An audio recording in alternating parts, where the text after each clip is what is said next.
الحمدللہ رب العالمین والصلاة والسلام علی سید الانبیاء والمرسلین اما بعد فاعوذ باللہ من الشیطان الرجیم بسم اللہ الرحمن الرحیم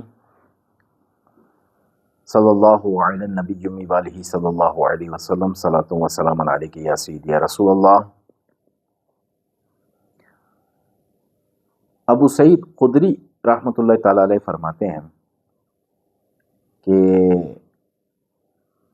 سرکار صلی اللہ تعالی علیہ وآلہ وسلم جو ہے وہ 2 عشرے اعتکاف کیا کرتے تھے۔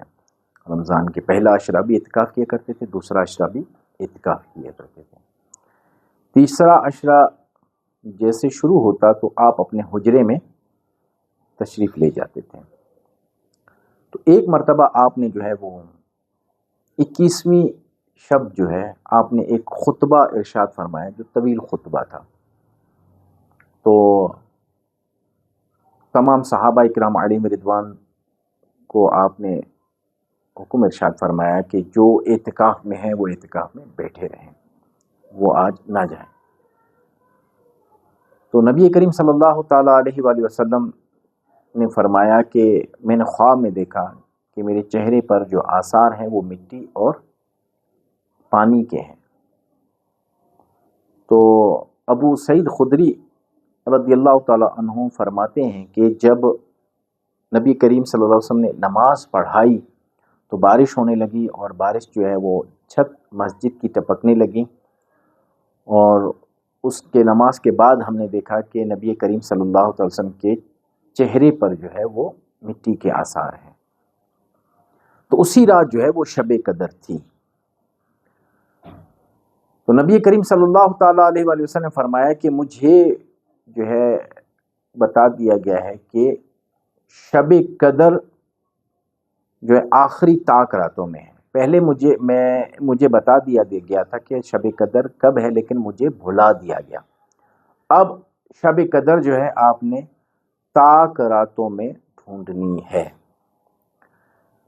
انبیاء کو جو چیز بھلا دی جاتی ہے تو وہ ہماری طرح نہیں بھولتے کہ گناہوں کے سبب معاذ اللہ کے وہ جو ہے اس کو بھول جاتے ہیں، ایسا نہیں ہے۔ وہ معصوم ہیں، ان کے بھلانے میں جو ہے وہ حکمت ہوتی ہے کوئی، اس وجہ سے جو ان کو بھلا دیا جاتا ہے۔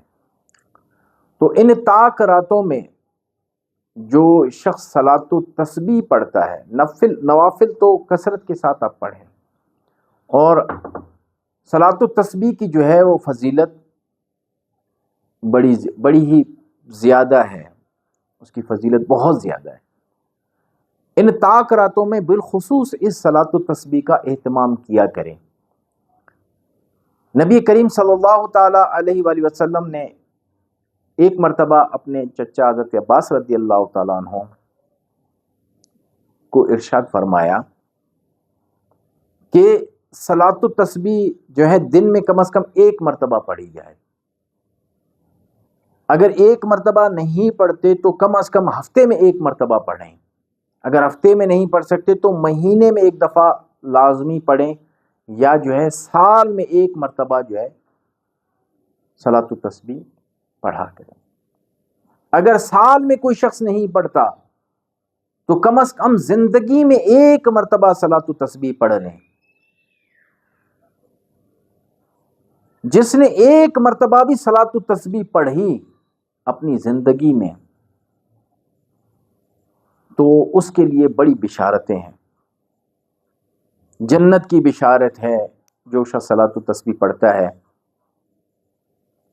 اور جو شخص مصیبت میں پریشانیوں میں گھرا ہوا ہے، بزرگان دین کے اقوال ہیں کہ جب بھی ہم پریشانی میں یا مصیبتوں میں گر گئے ہیں تو ہم نے صلاۃ التسبیح کو جس طرح مددگار پایا، اس کے علاوہ کسی چیز کو ایسا مددگار نہیں پایا کہ وہ مصیبتیں اور پریشانی جو ہے دور ہو گئیں۔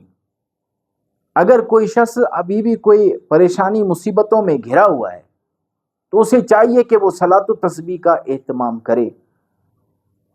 اور یہ ایسی بابرکت راتیں ہیں، رمضان کا مہینہ، پھر طاق راتیں، تو انشاءاللہ اس میں مصیبتیں، پریشانیاں، جنت کی بشارت، یہ تمام چیزیں جو ہے جو صلاۃ التسبیح کے حوالے سے ہیں وہ تمام چیزیں میسر آئیں گی۔ تو رب تعالیٰ سے دعا ہے کہ رب تعالیٰ میں صحیح معنی میں نماز پڑھنے، صحیح معنی میں وضع پڑھنے کی توفیق عطا فرمائے۔